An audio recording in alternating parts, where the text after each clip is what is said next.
¿Qué es la universalidad de la cultura? La universalidad es la característica de un individuo, objeto o pensamiento, por el cual se le considera válido y relevante a nivel mundial. Significa que una persona o elemento tiene alcance global, lo cual también le permite en ocasiones contar con carácter atemporal. Por ejemplo, puede suceder con ideales o pensamientos que perduran pese a su antigüedad. Cabe señalar que la universalidad no es contraria a la diversidad, pues el hecho de que algo sea reconocido o validado mundialmente no quiere decir que dejan de existir las diferentes culturas y formas de ver el mundo. Algunos ejemplos de universalidad son la Declaración Universal de los Derechos Humanos, la democracia, el uso del dinero en lugar del trueque, al ser un sistema más eficiente. Universalidad de la cultura.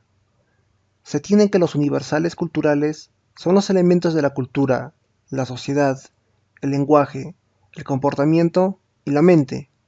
Los rasgos universales son entonces los rasgos compartidos por todos los humanos en todas las culturas.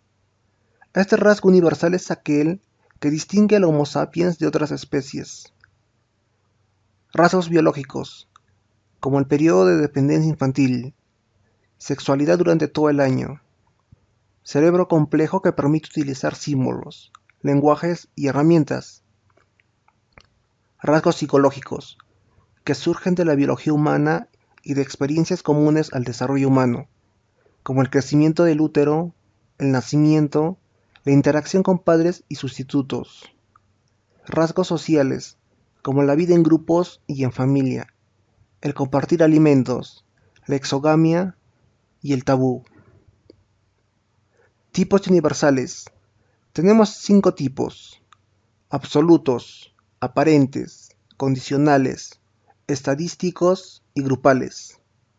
Todos estos propuestos por el antropólogo estadounidense Donald Brown.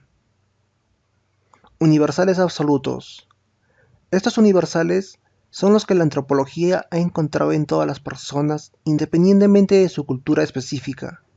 Para Brown, muchos de los universales no existen de manera separada de los otros universales, sino que son expresiones de las distintas áreas al mismo tiempo.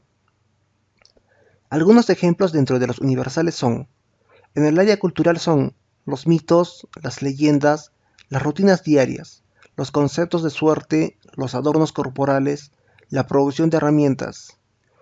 En el área del lenguaje, algunos universales absolutos son la gramática, los fonemas, la metonimia, los antónimos. En el área social, la diversión de trabajo, los grupos sociales, el juego, el etnocentrismo.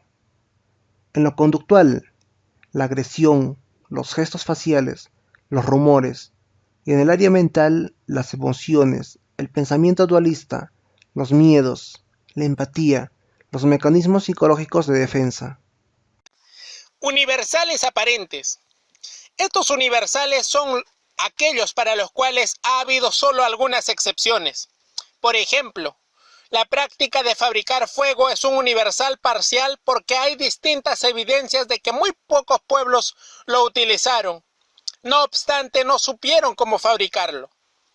Otro ejemplo es la prohibición del incesto, que es una regla presente en distintas culturas, salvo algunas excepciones. Universales condicionales. Hace referencia a una relación causa-efecto entre el elemento cultural y su universalidad. En otras palabras, es necesario que se cumpla una condición particular para que el elemento sea considerado universal. Lo que está de fondo en los universales condicionales es un mecanismo causal que se vuelve una norma. Un ejemplo cultural podría ser la preferencia por el uso de una de las dos manos, la derecha en el occidente. Universales estadísticos.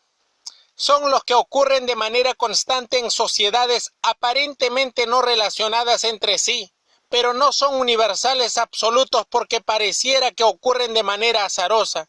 Por ejemplo, los distintos nombres con los que se le llama a la pupila en diferentes culturas, dado que todas hacen referencia a una persona pequeña. Grupos universales. son aquellos elementos o situaciones en los que un conjunto limitado de opciones explica las posibilidades de variación entre culturas. Por ejemplo, el alfabeto fonético internacional, que representa una posibilidad finita de comunicarnos mediante signos y sonidos comunes y que se encuentran de manera distinta en todas las culturas.